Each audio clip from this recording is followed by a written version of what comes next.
Hello and welcome to Tech Talks with Matt. I'm Matt Hennessey from Microfocus, and I'm delighted to be joined today by James Boucher, but I've been told we can call him Jimmy, so I'm going to call him Jimmy from now on, who's joining us from Liberty Life Insurance. Hello, James.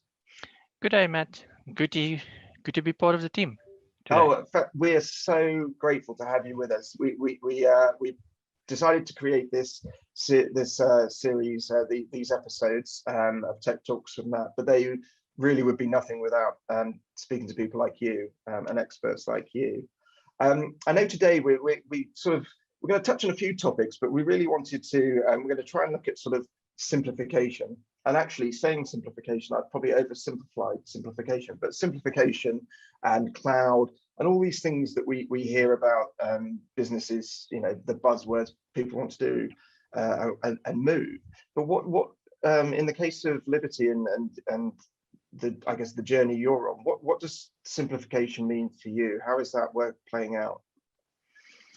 Matt, so Liberty being a life insurance company, been around for quite some time now, here in the region of 60 odd years. And what started out initially way back, as you progress, you build systems, you put solutions in play to achieve certain business outcomes. But that in the long run, you get to a point where you realize, okay, with all the new fintechs as they're being called today, they come up and you need to either make your business easier or make it easier for people to work with you. So from a simplification perspective, it's that how do you get that legacy, if I can call it, of systems which you build up over these many years? How do you simplify that component and how do you make it easier to work with? Unfortunately, part of the game with regards to that, so you've got systems that old, well, you're running also out of people, literally, which understand those technologies as they were built 60 years old. So that's part of the biggest thing to say from a simplification journey. How do you make your life easier, your business easier, and at the same time, how do you become competitive again?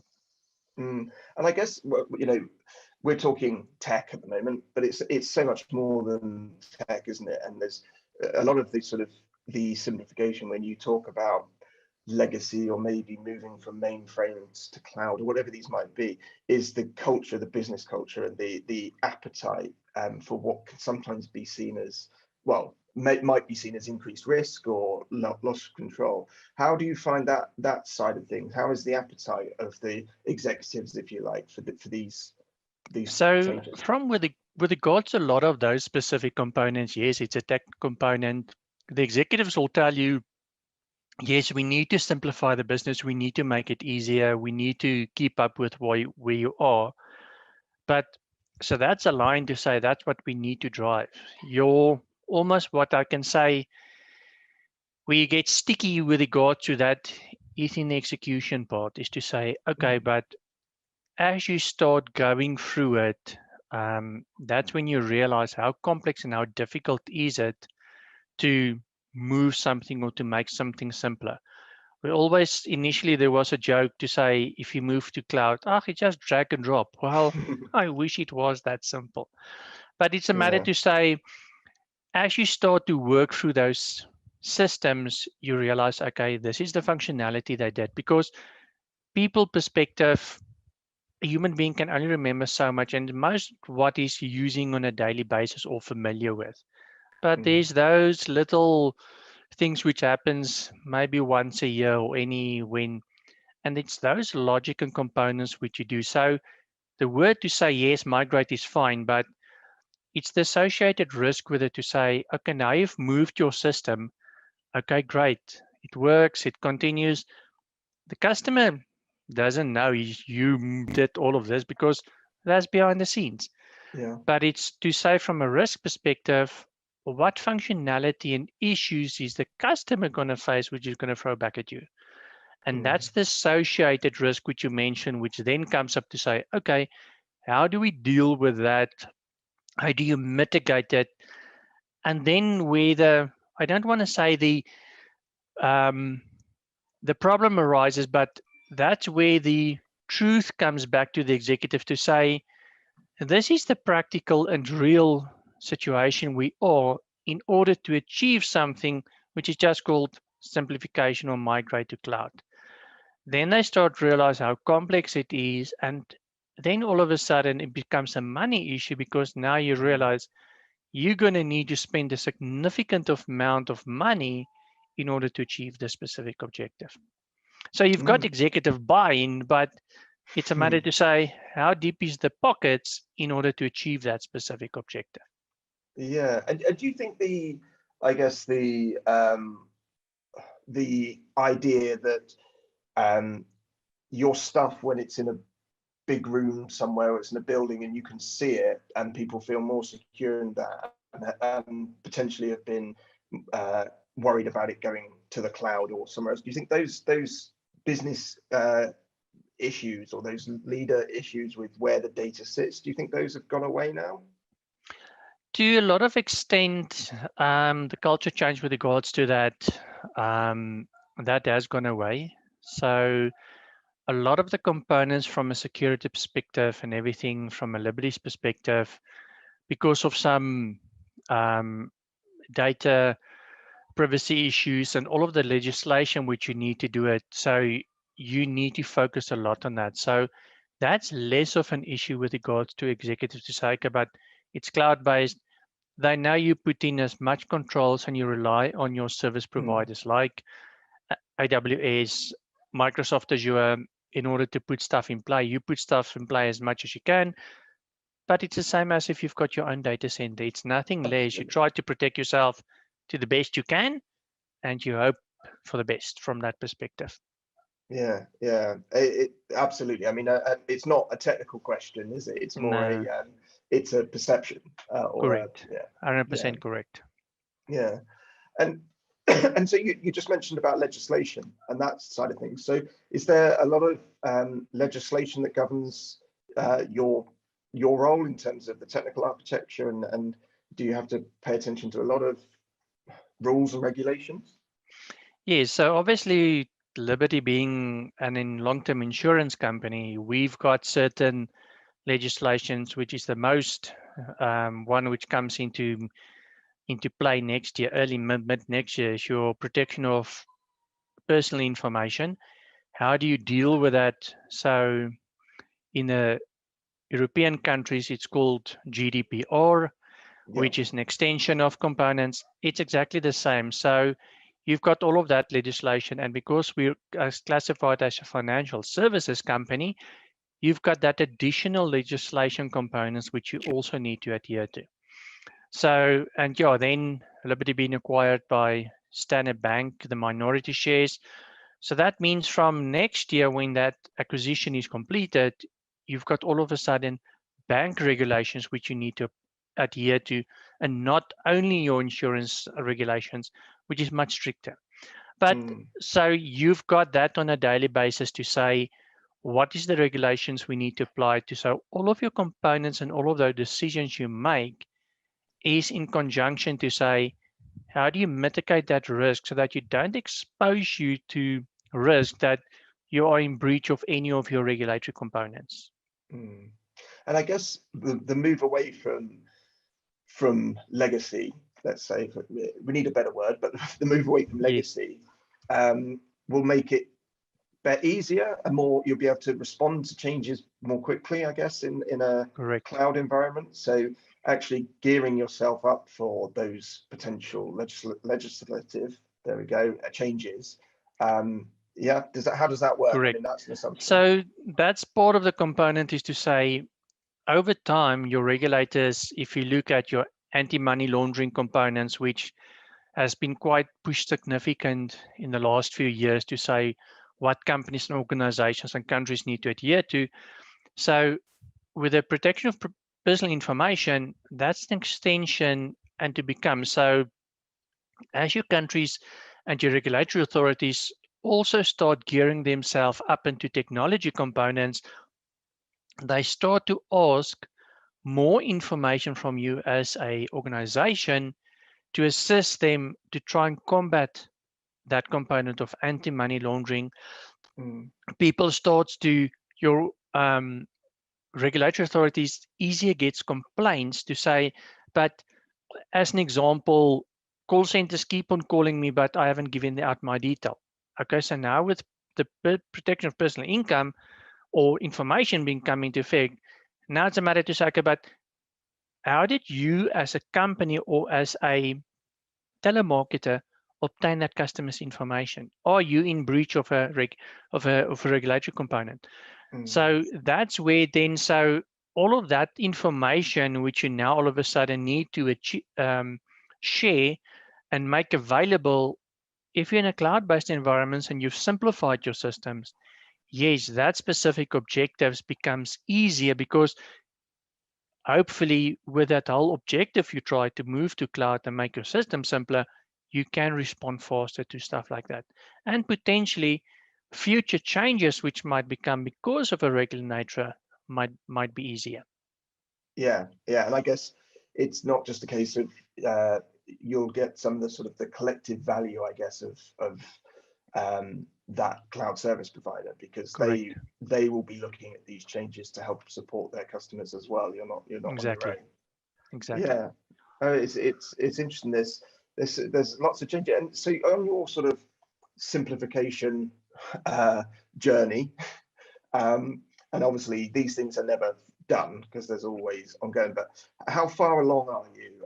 Are you rid of legacy as we? No.